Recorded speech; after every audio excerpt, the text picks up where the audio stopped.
Olá, hoje a aula é sobre conversores analógico-digital ou ADCs. Este é o sumário da nossa aula. Portanto, na conversão analógica digital, ou ADC, gera-se uma palavra binária na presença de uma tensão analógica VADC IN na entrada. Só existem duas levantado a N palavras X out, então só é possível converter tensões VDAC IN com 2 levantado a N valores pré-definidos.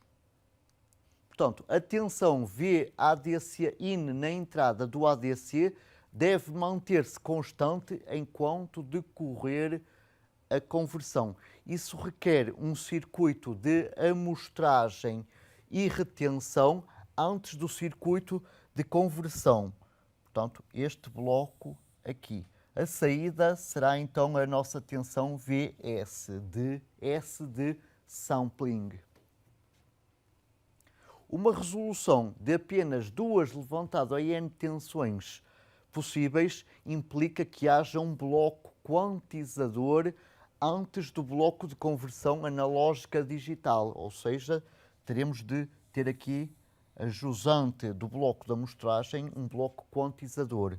A saída quantizada é então V índice Q, Q de quantizado.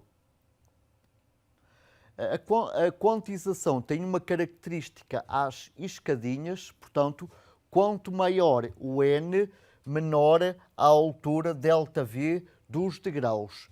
Também existe valor de fim de escala, à semelhança do que ocorria com o conversor digital analógico.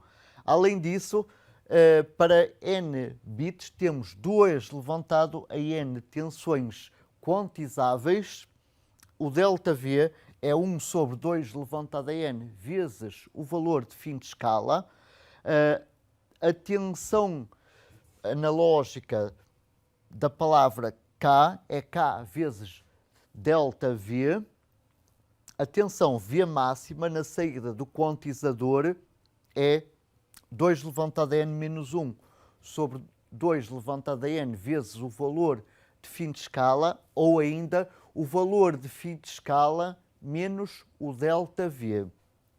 Repare-se que, uma vez mais, a tensão máxima quantizável é sempre menor que o valor de fim de escala. Portanto, aqui a zona de bom funcionamento define as tensões quantizáveis à entrada do conversor analógico digital.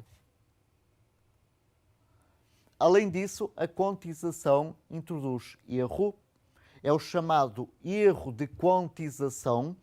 Repare-se que aqui a característica às escadinhas é característica à saída do bloco quantizador, enquanto que a reta é, digamos, uma característica ideal sem o bloco quantizador.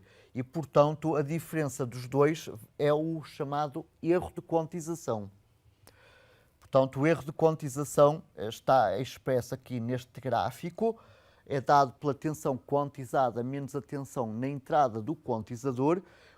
Esse erro máximo é, digamos, o valor do degrau dividido por 2, isto é, a tensão quantizada, por hipótese, para a palavra K mais 1, menos a tensão quantizada para a palavra K dividido por 2.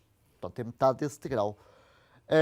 O erro de quantização é, portanto, ΔV sobre 2. Portanto, se quisermos diminuir o erro de quantização, teremos de aumentar a resolução do ADC. Vamos ver aqui um pequeno exemplo do que ocorre num conversor analógico digital. Em primeiro lugar, temos aqui a nossa tensão de entrada. Vamos considerar um ADC de 4 bits e valor de fim de escala de 8 volt. Portanto, quer dizer que o quantizador vai limitar a tensão na saída a 15 sobre 16 vezes 8, ou seja, a 7,5 volt. Quer dizer que esta parte do sinal vai estar fora da zona de bom funcionamento. Portanto, vai ser interpretado como tendo 7,5 volt. Portanto, em primeiro lugar, vamos ver a forma deste sinal à saída do amostrador.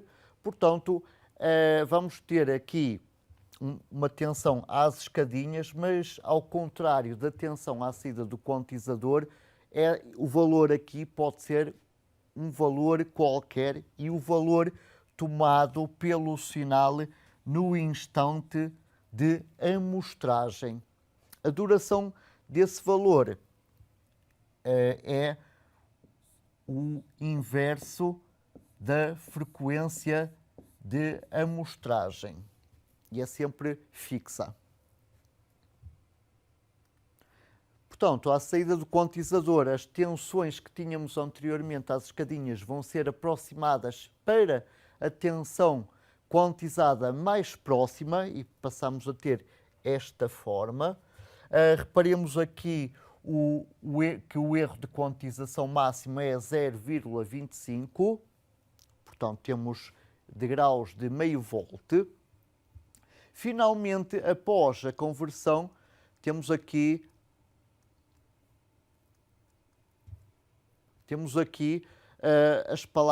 os códigos binários gerados, a sequência de códigos binários. Aqui está representado em decimal para se perceber melhor os valores. Portanto, começa em 0, 3, 8, 10, 10, 9, 7 e por aí adiante. E podemos observar que o valor máximo é 15.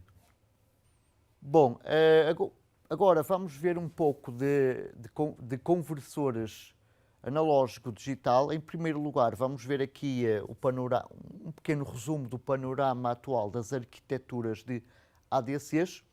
Os requisitos principais de um ADC são a resolução em bits e a velocidade de operação em amostras por segundo, samples por segundo. Podemos observar aqui que o mais rápido é o flash e o que permite maior resolução é o sigma delta.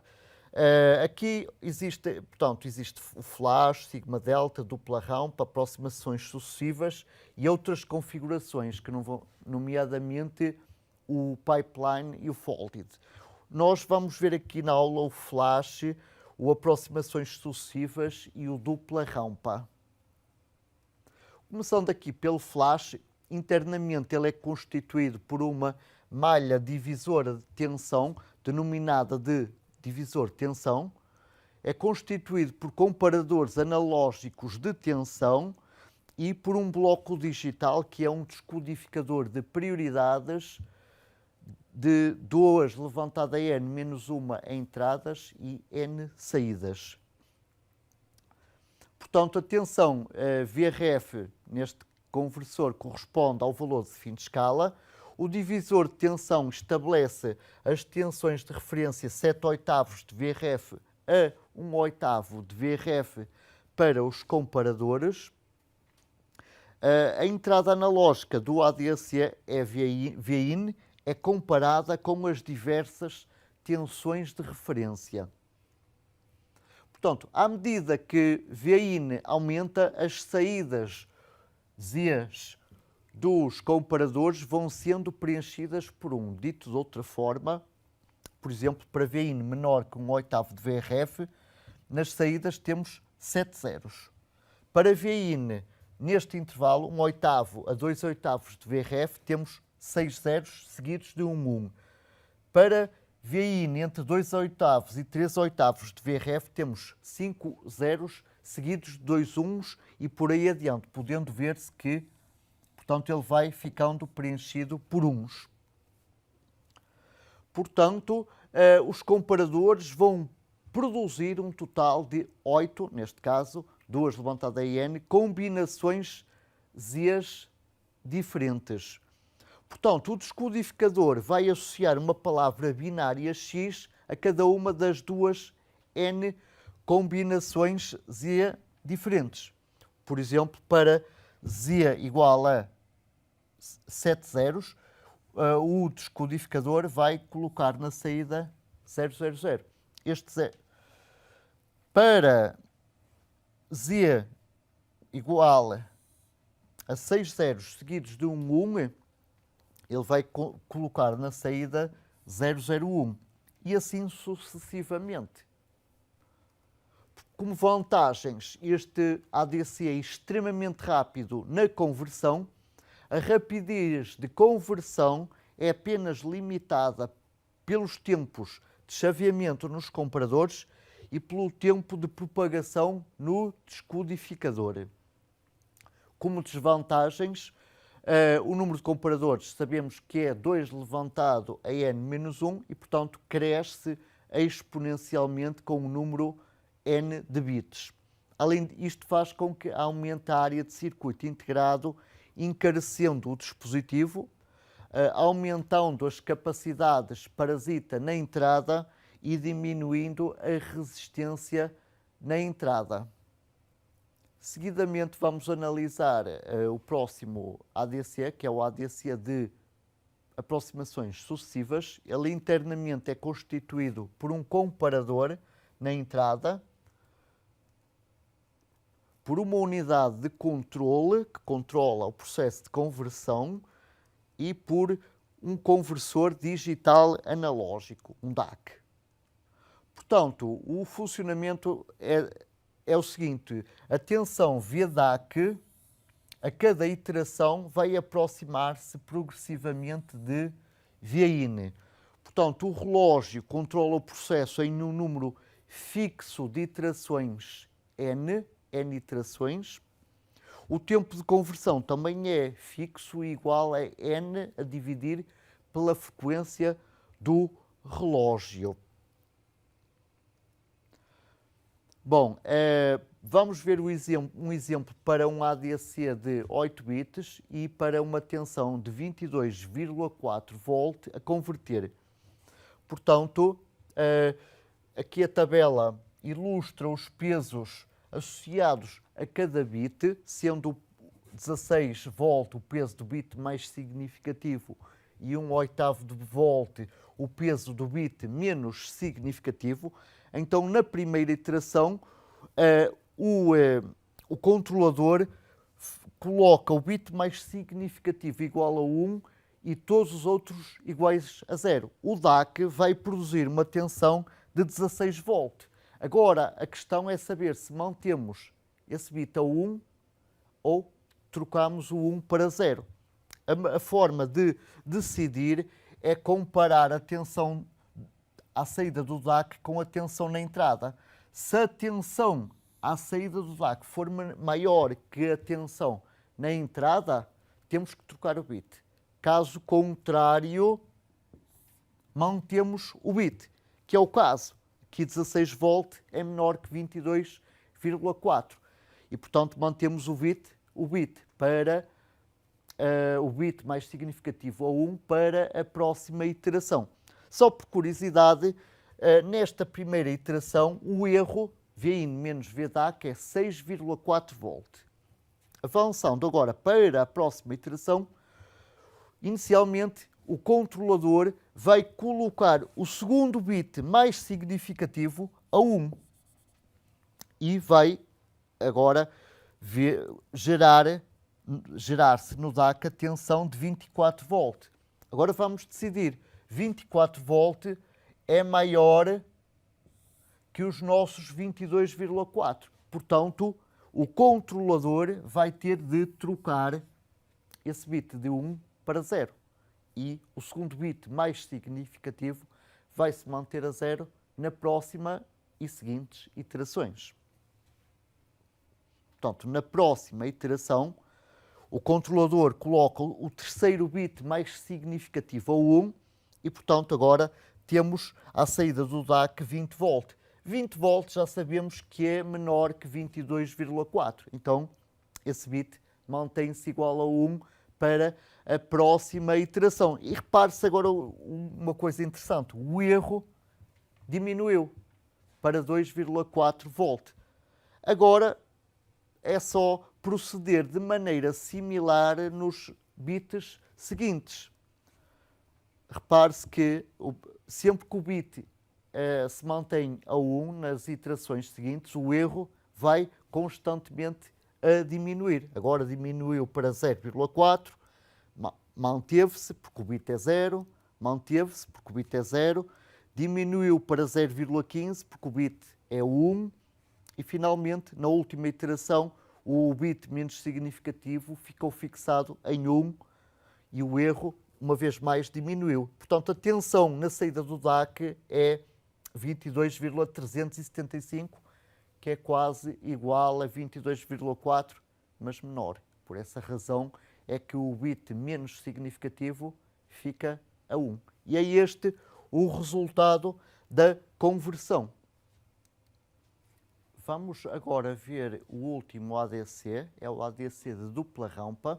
Internamente ele é constituído por uma chave analógica, por um integrador, por um comparador, por lógica de controle, por um contador digital e por um circuito oscilador e uma chave de reset. Portanto, no início, a chave liga VIN à entrada do integrador. Portanto, a tensão Vout inicia a 0 volt, mas à medida que o tempo decorre, este valor vai aumentando por via da integração do capacitor. Após um tempo fixo ΔT1, aqui o VRF, portanto a chave desliga VIN da entrada do integrador ligando VRF a esse integrador. Como VRF é negativo, a corrente inverte o sentido e, portanto, vai descarregar o capacitor, diminuindo Vout. Portanto, Vout vai diminuindo. Portanto, enquanto Vout diminui, a tensão Vout é menor que 0, logo a tensão na saída do comparador é igual a 0 volt. Como a tensão na saída do comparador é 0 volt, o sinal de reset é igual a 0 e, portanto, a chave mantém-se aberta enquanto o capacitor é descarregado. Okay? Portanto, quando o Vout se torna igual a 0 volt, tem-se que na saída do comparador, a tensão passa de 0 para VDD. Portanto, isto faz com que acione-se o sinal de reset. E neste caso, a chave fecha. A chave fechando vai dar origem à descarga rápida do capacitor. Bom, a descarga do capacitor é completa. Isto faz com que a tensão na saída do comparador volte de novo a valer 0 volt. Portanto, aqui a lógica de controle faz com que a tensão VIN ligue de novo no integrador. Portanto, todos os fenómenos descritos anteriormente repetem-se. Bom, portanto, temos um tempo delta, durante a descarga temos um tempo delta T2. Este delta T2 é variável e função da tensão VIN a converter. O declive durante ΔT1 aumenta com VIN. Por outro lado, o declive durante ΔT2 é independente de VIN. O valor digital é, portanto, proporcional a este tempo ΔT2 e vale ΔT1 sobre VRF vezes VIN. E, portanto, o valor traduzido para digital, aqui expresso em decimal, é ΔT2 vezes a frequência do oscilador usado no contador digital. Como desvantagens deste ADC, o tempo de conversão é variável, valendo ΔT1 mais ΔT2. Como vantagens, a medida é independente de R e de C, os desvios de R e de C não afetam a contagem, pois a carga e descarga do integrador faz-se no mesmo circuito e exige circuitos de baixa complexidade e, portanto, mais baratos. Na próxima aula vamos ver dispositivos lógicos programáveis, mais especificamente dispositivos lógicos programáveis simples, ou SPLDs. Com isto, despeço-me com amizade e até à próxima aula.